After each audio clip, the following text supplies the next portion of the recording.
HBMS parents, students, good evening. Thank you for being with us tonight. I know it's easier to sit in the comfort of your home and view this riveting meeting from the comfort of your couches, but we really feel like this is an important meeting to have in person, so thank you for joining us.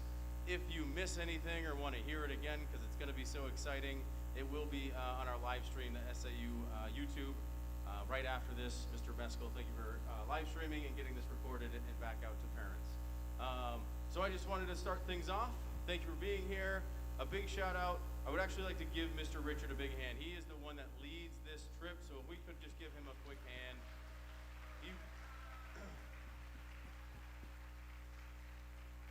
We got this trip back up and running 2 years ago, and we spent a lot of work. The tour company that we went with for years broke up with us, left us. No, they ended their business, so we had to find a new tour company. And so Mr. Richard and I worked together the first year to get it back up and running, and we think that EDT is doing a really nice job. And we think the last 2 years have gone really smoothly and well, and we hope that it continues this year. With that said, I'm just here to kind of go over some expectations really quick, the fun stuff. We love this 8th grade group, but we know they like to have a little bit of fun and joke around a little bit, not all of them, some of them. And we just really want to make sure that all those conversations that we've had these last 18-ish months are kind of preparing us for this exciting trip. Because I know they're excited, but we're also excited as adults. Unfortunately, I don't get to go this year because I have a 4-month-old, and my wife just said, thanks, but no thanks if you can stay home this year. Mrs. Bushman's not going, but I do want to thank our Assistant Superintendent, Lauren DeGennaro, because she is stepping in as the administrator. Yeah, you can go ahead and give her a hand. I don't know how many assistant superintendents in the state would go on this trip because I know they're all very busy. So thank you, Ms. DeGennaro. With that said, we just really hope our students can show us their best selves as they usually do and save some of that joking stuff for back home and be really extra respectful because this is a really sensitive trip. The Holocaust Museum, all the different museums that we go to, Mount Vernon, Mr. Richard will talk a little bit more about that stuff, but we really just hope that there's conversations at home. We've had them about being extra respectful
front of you has already changed.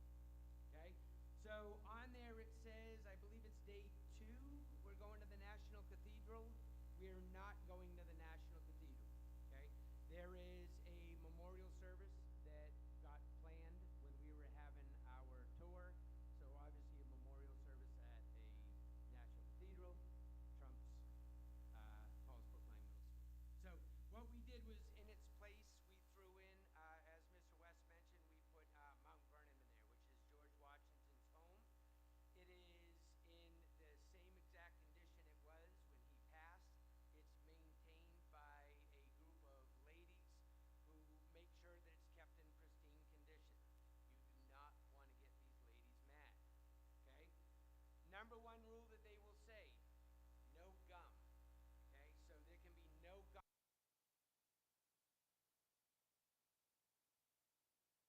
You with gum, we'll know it because we'll hear them letting you have it. So just make sure no gum. That's the big thing at Mount Vernon, okay? So that's the one change in the itinerary. I'll go through the rest of it really quick in a little bit. The main thing with this trip is, number one is safety. We want to keep everybody safe, and respect is number 2, okay? So if a teacher tells you to do something, it's out of either a safety concern or out of respect, okay? Everywhere we go, when we go to a memorial, okay, a memorial is something that basically someone who had a big influence and probably in some cases died for this country, okay, is being remembered, and we need to be respectful there. So if a teacher tells you to take your hat off, don't ask questions, take your hat off. There will be places where we will not be able to bring backpacks, okay? If you have an EpiPen or an inhaler or any medical need where you need a backpack, that does not apply to you, you can bring it. Reason being, everywhere we go, we're going to go through metal detectors, and if we had to bring 180 people through a metal detector and everybody get their bag searched, the last person would just walk in, turn around, and go out, wouldn't be able to see the tour, okay? So again, we got to be respectful of the entire group. And with that said, there is a little bit of an issue with cologne in the 8th grade. So bottom line is, if and you are reeking of cologne, you will be asked to go home and shower, which means you will miss the bus, which means you will have to get driven and catch up with the bus at some point in time we can get on. Because if you're on a large metal tube for 10 hours and you've got people on that bus, like myself, who are allergic to these colognes, okay, it's going to be a miserable trip.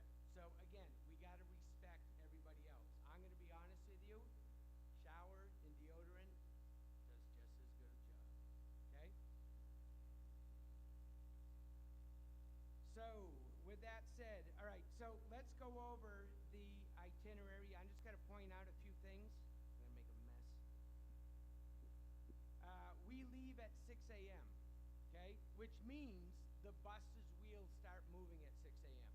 So you guys should get here at 5:30 a.m., and you will board the buses in an orderly fashion. So what's going to happen is, if you look towards the back of your packet, you're going to see a little map with some cartoon-looking buses on it.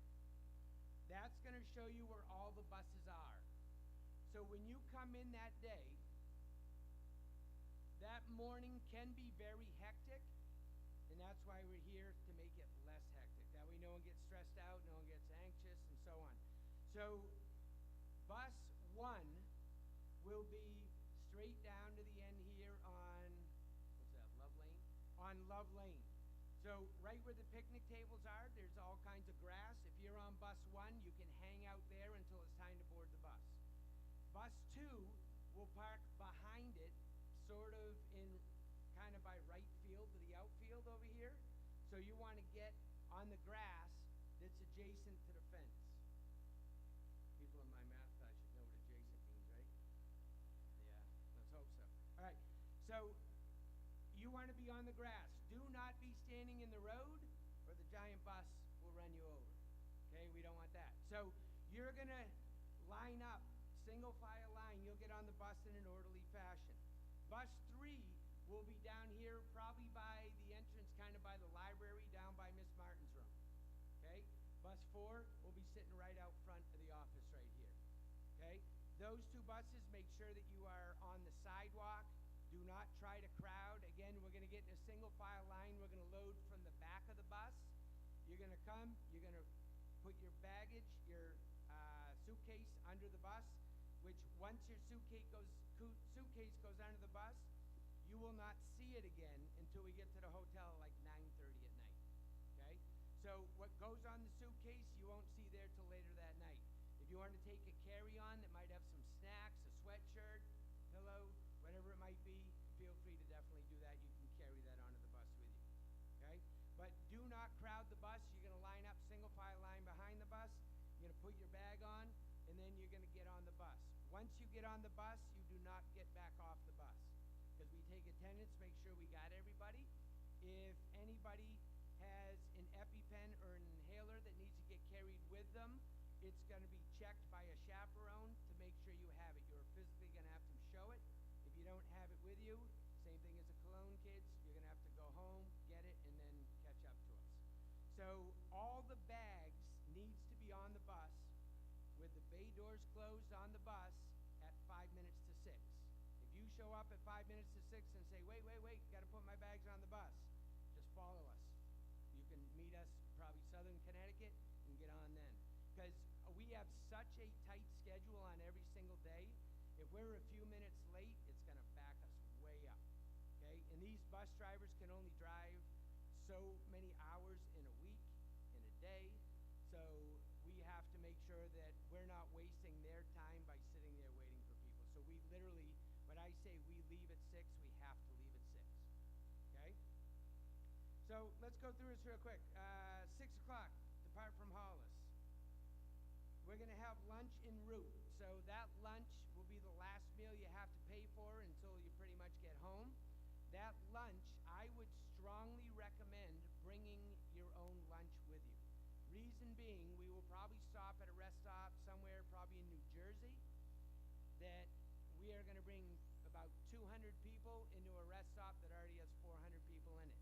We have a limited amount of time at that spot until we got to go, probably about a half hour or so. And what's going to happen is everybody's going to walk in and they're going to go, whoa, Chick-fil-A. And they're all going to get in the Chick-fil-A line. And then what's going to happen is in 25 minutes, we're going to have to go in and we're going to have to pluck people out of the line. Say, we got to go, so you won't eat. So my recommendation, bring a bagged lunch. There's plenty of space to eat it. If you want to take a chance to buy your own food at the rest stop, go for it, but keep in mind that we may pull you out of line. We may even pull you out of line after you ordered, because when we got to go, we got to go. Okay?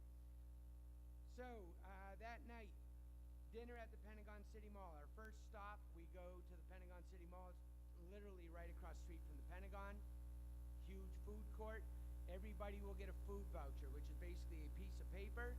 You go to one of the restaurants and you say, give me the number 6. You hand it to them, you get your food. That easy. Okay, that way we don't have to deal with money or anything like that right away.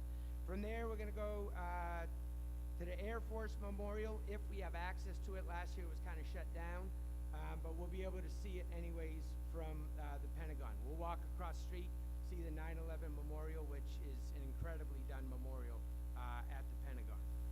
Then from there we go to see Vietnam, Lincoln, Korea, World War II, which are all awesome at night. So we'll go do that tour, and then by the time we're done doing all that walking, everybody will be tired. We'll go back to the hotel.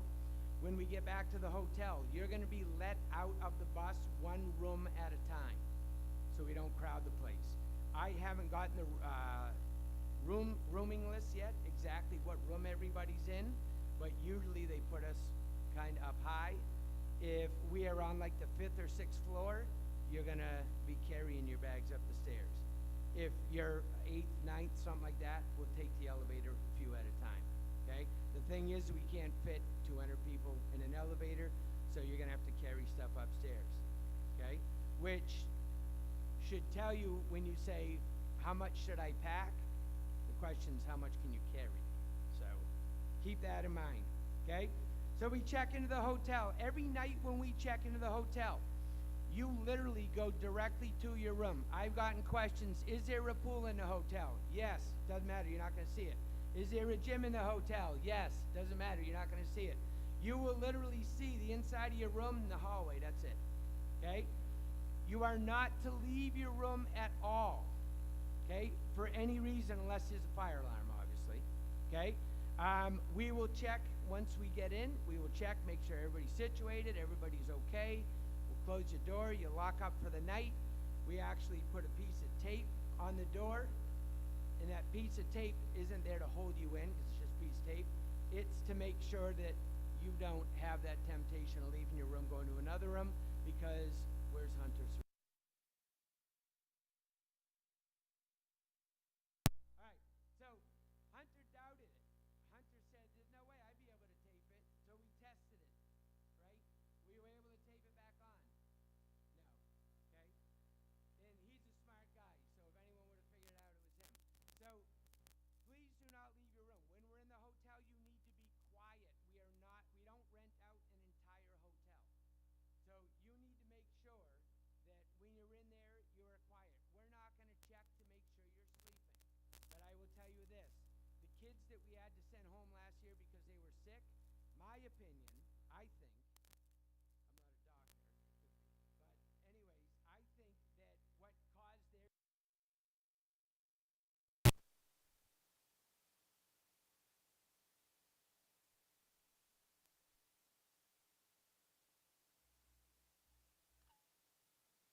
so I would say get to sleep. We walk, I would say on average 8 to 10 miles a day. There's no parking in DC, so it's not like we can tell the bus park there, we'll be out in a couple minutes, and then bring us to the next spot. There's a lot of times where the bus will drop us off at one spot, and we'll say, all right, we'll see you in like 4.5, 5 hours. And then we walk everywhere we go. It's a large walking tour.